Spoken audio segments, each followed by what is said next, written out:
somebody he can talk to. My pastor told a story.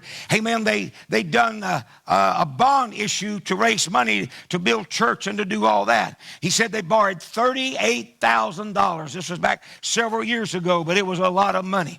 Borrowed $38,000 and he put it out on bonds, and people bought those bonds. He said it come time for the bonds to mature. He said, I like 25 cents, amen, having a dime in my pocket. He said we were past broke. He said, God, they're going to come. And he said, I can just see the police coming to my door, amen, and locking, handcuffing me and carrying me away. He said, I went to that church and I was praying. He said, I prayed all night. He said, long about 2 o'clock in the morning, he said, God spoke to me and said, I got somebody somewhere I can talk to. Don't you worry. He said, I felt good. He said, I wrapped my coat around me. I went home. He said, I got in bed, got to sleep about 3 o'clock. He said, 4 o'clock, all that peace left.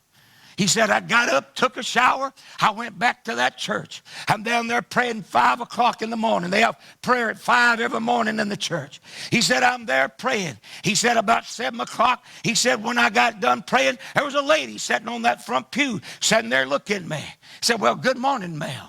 She said, good morning, sir. He said, well, how are you doing? She said, I'm doing just fine. I want to know how you're doing. I said, well, I'm doing okay. He said, well, I want to tell you, God woke me up at 2 o'clock this morning and told me to bring you something. He said, oh, okay. He said, you want me to give it to you right here? He said, yes, ma'am, right here be just fine with me if it's just fine with you. He said she pulled out a paper sack and handed him $38,000 right there on the spot. God's got somebody he can talk to if I'll trust him. But I have to be able to trust him. You see, this wall, amen, kept out all the critters and all the infection and kept in all the good stuff. But when the gates got burned, it let everything get mixed up. And people didn't know if they could trust God. They didn't know if they could believe the right thing anymore. And so this one gate, amen, wasn't disturbed. Why? Because it represents the Word of God. It represents something that won't change. The Word of God is unchangeable. It's not going to move. It's going to stand the test of time. Saints of God, the one thing you and I can build on is this book called the Holy Bible. Do I have an amen? Whatever goes on in my life, your life, wherever it happened, this right here will never change. Man's tried to change it. Man's tried to alter it. He's tried to reinterpret it. But I can tell you, only one thing's going to stand. Heaven and earth may pass away, God said, but my word will never pass away. If God said it was a sin, it's a sin. If God said it was holy, it's still holy. Hello, somebody. And so Nehemiah came on the scene and he brought something that was necessary. And so here this gate is. It's in a place. Amen. Scattered around that wall. Can you bring that next? I think it's on the next frame, sis. Amen. Where I have that. I don't know if you can make out all these spots because they're kind of small in that. Amen. Is it in there, Sister Monica, the next frame? I think it is. Hallelujah. Go one more down. Go one more down. There you go. That's where I'm after. I know y'all can read that. All y'all got good eyesight, don't you? I can see some of y'all. This is not the exact shape of the Jerusalem wall, but it represents the things.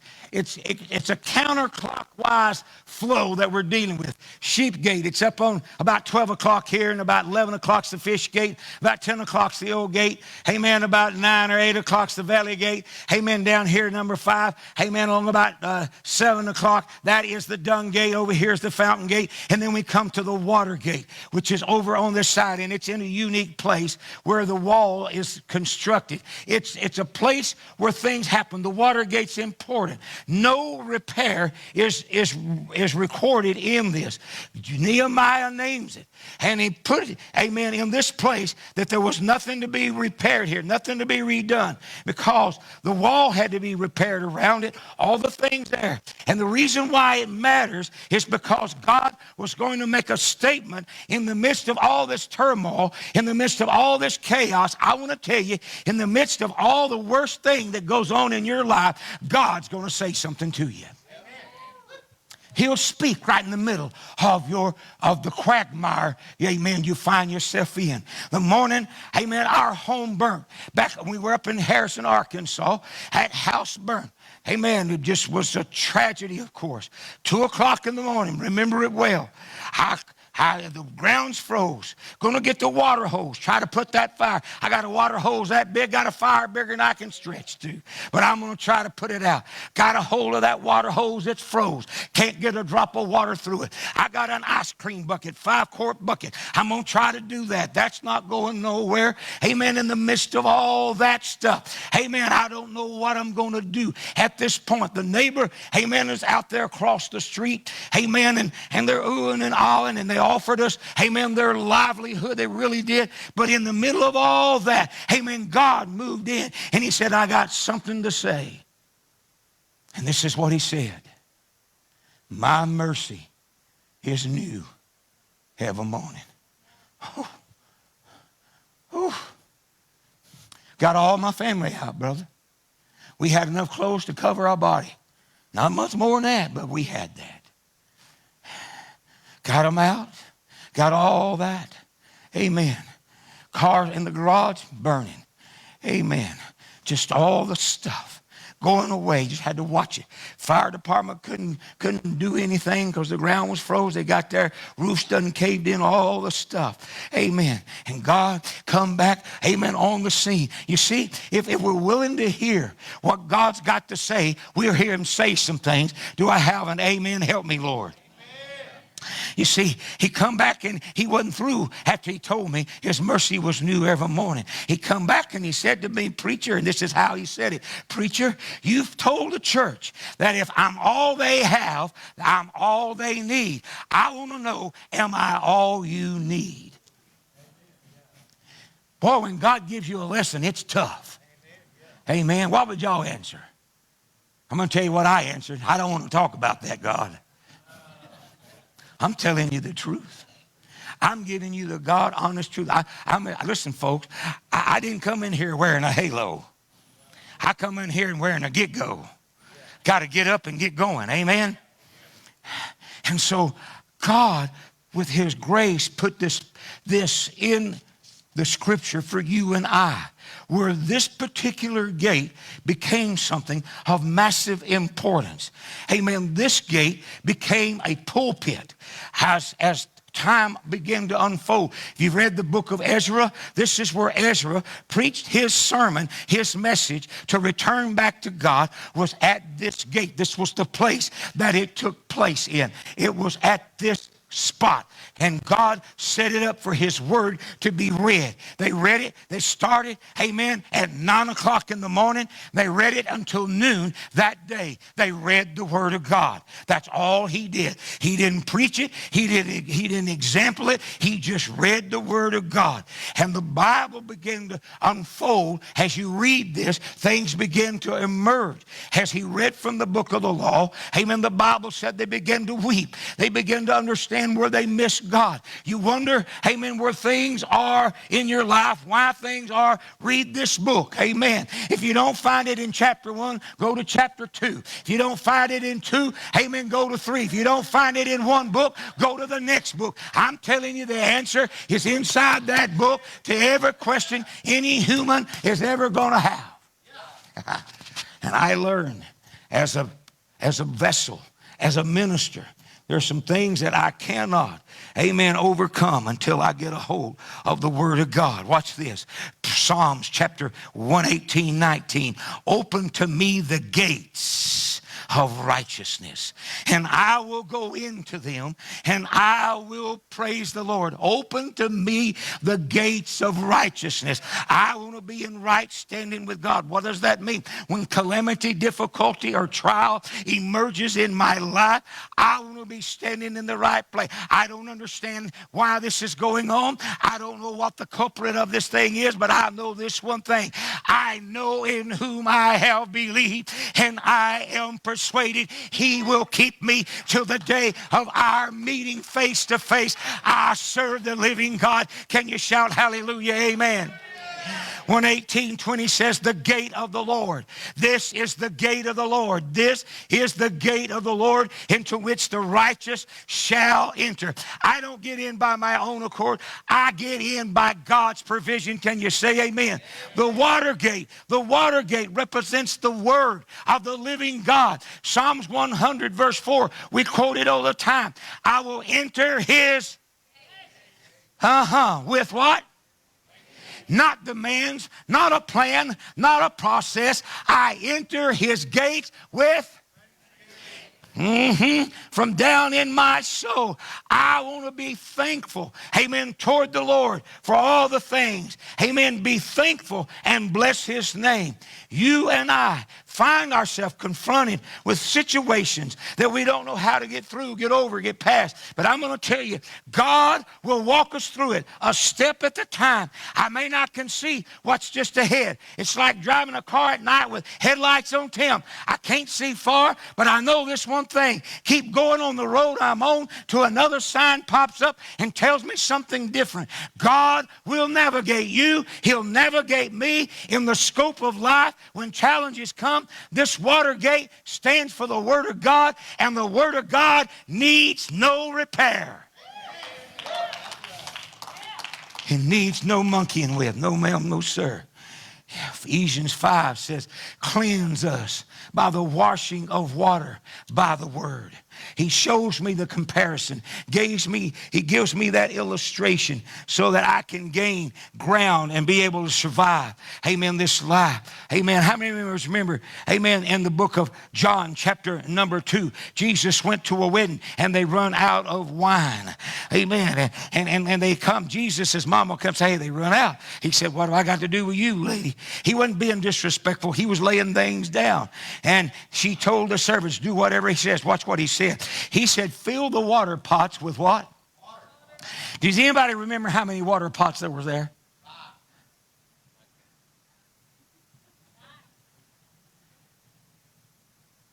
I think there were 6, was it not? 6.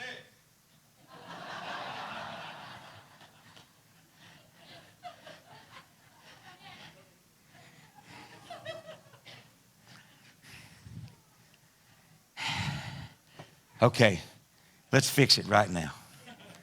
Get in the book of John, chapter number 2. I want to take care of this. Are y'all all right? I wasn't going to go, but I'm going to do this. Amen. John's Gospel, chapter number 2. It's very powerful. Hallelujah. Thank you, Lord. Thank you, Lord. Turn to your neighbor and say, let's be patient. Yeah. What was that? Oh, wait a minute. We got to read it, though. Huh? Verse 6. 2 and 6. Verse 5, his mother said to him, whatever he says to you, do it. And there were set there 6 water pots of stone. 6 in the Bible is the number of man. That's the number of man, mankind. Are y'all with me so far? Watch this. Fill man with the word of God. Fill man with the word of God. And then start handing it out. And when they start handing out the man that's been filled with the word of God, it turns into the fire and the power of the Holy Ghost. I can't hand out the Holy Ghost if I ain't full of the Word of God. I can't be full of the Word of God if I feed on all the stuff that Oprah and Dr. Phil throws out there.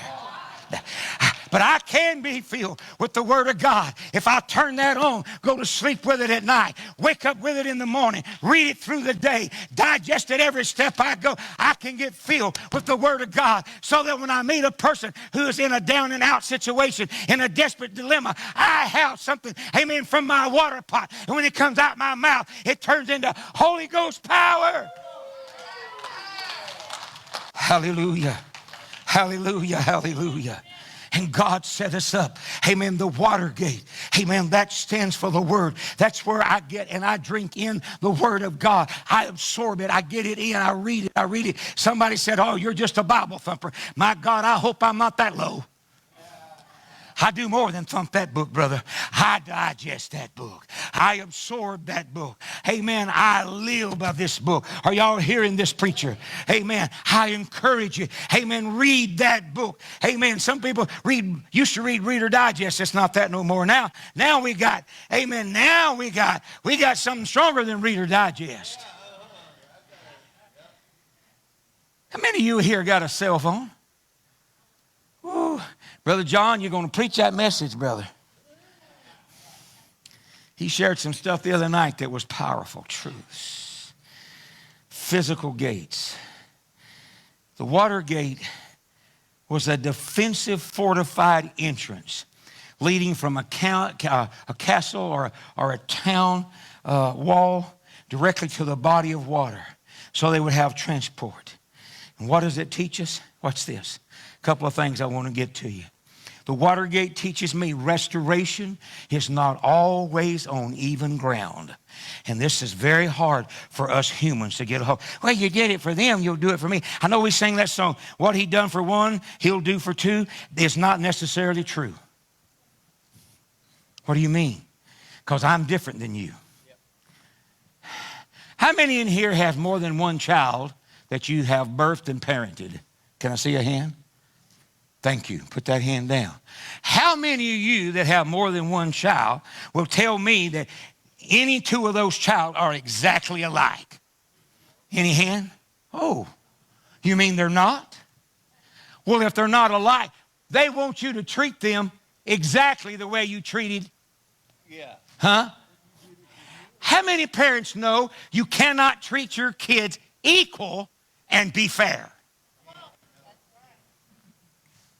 Oh, we're kids. I need kids. I need teenagers right now.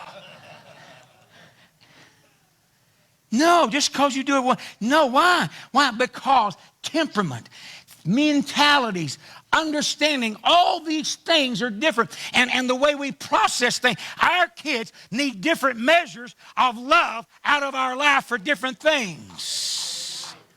I love them the same, but I can't treat them equal. I can treat them fair. Oh, hello. Oh, parents, I'm giving y'all something. Can I take up an offering right now? And so the Bible, amen, shows me how God, listen to this, God treats you and me fair, but we're not going to get treated equal. Because I need things you don't. You need things I don't. Why should I get something I don't need just because God gave you that something? Amen? Amen? Amen? Amen?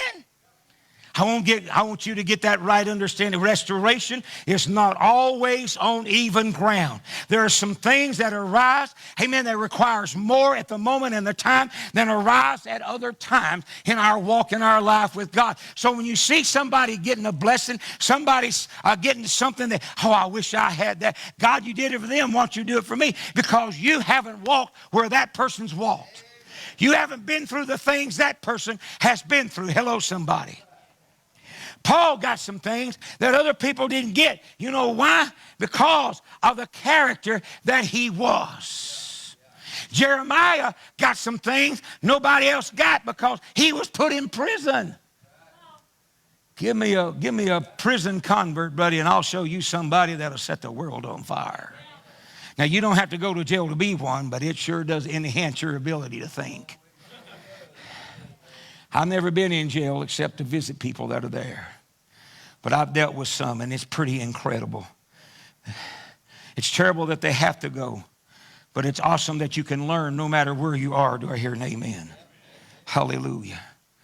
Ruin is never in totality. Understand this in your life. Disaster, calamity, it's never in totality. It's never 100%, amen, wipe out. There's something to salvage out of all that. Amen. Here's something unique. When our house burnt, back 97, our house burnt. I mean, it burnt to the ground. All the thing, everything burnt. I'm telling you, we scratched through that to find things. And you know what? We only found one thing of great importance when that house, when all the smoke was gone, all the things was done. I had a Bible, amen, of course, in that house. And when you know that Bible burnt, all except for 2 verses in the whole Bible burnt.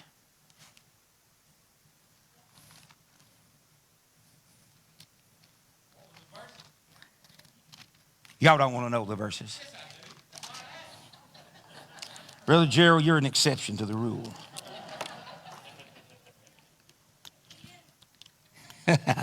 Hallelujah. Psalms 118. It was amazing the day we found this.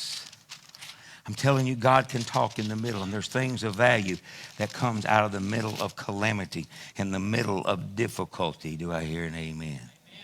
Hallelujah, hallelujah. And so the Lord speaks in unique and powerful ways. And he opens up a door that I can't even imagine how he opens it up and he makes a way. But this is what everything burnt except this. 118 and verse 8. It's better to trust in the Lord than to put confidence in man. It's the one verse in that book of 1,000 and something pages that didn't burn up in a fire that burnt everything else. Do you think God knows how to talk to us? Why was he telling you that, Brother John? Y'all don't have time for that here. I just want you to know, ruin is never in totality. 70 years of exile did not erase everything that was there. The landmarks, some things stayed. One thing that stayed in place was the Watergate. And God was wanting to show me, John Kendricks, and perhaps maybe somebody in this room today, no matter what devastation or annihilations went on in your life, things that you've went through, there is something there. Amen. The devil cannot erase. He cannot take away. It's preserved by God, and he's got it there for me, for you, at the moment of time whenever we come to the light and say, wow, thank you, Lord. That's a personal message. I receive that. And God begins to take you down a pathway in your life that begins to open up other things as you begin to serve him. Aren't you glad God is that kind of a God? Now, he may have gave that scripture to a lot of people, but I would dare say he didn't give it to anybody else like he gave it to John and Von Seal Kendricks. And we have that. Blessed be his name. Everything that's left standing begins to set a precedence. Whatever's left, it's there for a reason, to show me, amen, that it's going to stand the test of time, difficulty, even disaster. Amen. Because the word of God, he said, his word will never pass away. Anything that goes on in my life, listen, the doctors can give me a diagnosis, give you a diagnosis. Amen. The lawyer can give you a bad rendering. The banker can say, I can't help you out. You can go through all these processes and it'll be devastating. It may set you back. But I'm going to tell you one thing that will stay with you thick and thin, through up or down, through in or out. And it's the living word of the Most High God. It'll stay with you. It'll stay there for you. It'll be for your and my grabbing a hold of and employing our lives towards that and allowing God to minister. Hallelujah, hallelujah.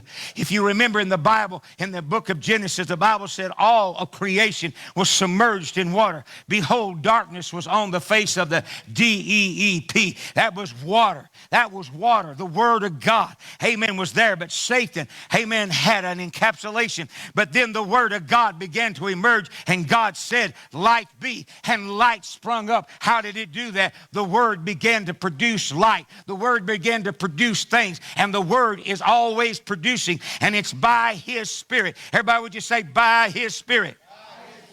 John 1, he said this, in the beginning was the Word was with God, and the Word was God.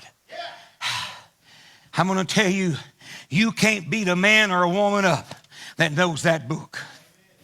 You can't beat a person up that knows what this book promises and knows the perimeters that God set for it. You cannot, amen, get them off down a primrose path and beat them up. Amen, the Word of God is going to get me through. It's going to sustain me no matter what happens. I can tell you, amen, I have a little bit of what David said in the Psalm. I was young and now I'm old, but I've never seen the righteous forsaken or God's seed begging for bread. I believe what that book says. I eat it, I digest it, I live by it, I'll die by it. Now there's a lot of people got a religion that's good to live by, but I wouldn't die by it. No, sir. John 1:3 said all things were made by Him, and without Him not anything was made that was made. My God, what a statement, what a affirmation that God gives to His own Word. We're always going to need the Word of God, precious hearts. Every issue, everything, every turn in life, I need the Word of God. Before we left Louisiana, that's where we were home based, and that's where things were. Amen. But God was moving us, getting to take us. God, where do you want us to go? Tell me what you want us to do. And it was a step by step that God would lead us and guide us. God, tell me from your Word what you want. And God would open up His Word to a specific place and guide our feet and our attention to a specific place. We left northern Louisiana. We went to Harrison, Arkansas. I didn't know this. Amen. But God knew this. God, where do you want me to go? He said, I want you to go to the valley between the mountains. Now, there's a lot of mountains in the Ozark, but there was something that God hid there. I got up off of Gaither Mountain, amen, coming down into that, and there it lay, amen, big valley. On the other side was those mountains. And God said, I told you, I'd guide you. Don't ever turn away from me. I'll walk your feet where they got to go. I saw God heal diabetes. I seen Him open blind eyes. We got to witness Him, amen, raising people from the dead. We saw Him manifest miracle after miracle after miracle. But it don't come, amen, from watching Oprah, amen, or listening to Dr. Phil. It comes from being in the place with God and letting Him talk. I'm thankful. He don't need me. He don't need me. God does not need me. I need Him. And I desire to glean from that Watergate the message that Christ is speaking to you and I today. Somebody here needs to know the Word of God will not fail you. Man will fail you. Laws will fail you. Governments will fail. But God's Word will never fail. When we come to the place and our money's no good and that time is coming, the Bible predicts it. It's going to happen. I want to be in such a place. Amen. The children of Israel went across that desert. They didn't have a McDonald's. They didn't have a Walmart or a J.C. Penney. But I'm going to tell you, the clothes stayed on their body. Amen. Food come every day, and the sun shined in the day, and the cloud covered them at night, and God kept them. Amen. Just the right temperature every day that they went. Amen. And when they got ready to get in the promised land, He made a way through the sea. He made a way through the river, and He was still God. He's still God today. And though the calamity may come at you, things may hammer you, stand on the Word of God. Well, what if I do and it don't work? It's going to work one way or the other. But you may be one of them people that takes the other. Oh, y'all missed that. God's Word works one way or the other. What do I mean? One way is everything's in line and it does what it's supposed to. I've obeyed, I've done it, it worked. But if I miss something along the way, it comes to the other. Everybody say the other. Mm-hmm. Some of you know what the other is. It's unpleasant. It's an area you don't want to visit again. But you know what? God teaches you. Listen, the Bible said about Jesus, he learned obedience. Jesus learned obedience. Jesus Christ, the Son of the living God, learned obedience by the things he... Two people know it. Everybody would just say suffered. You mean Jesus suffered? He wouldn't get a spot on TBN.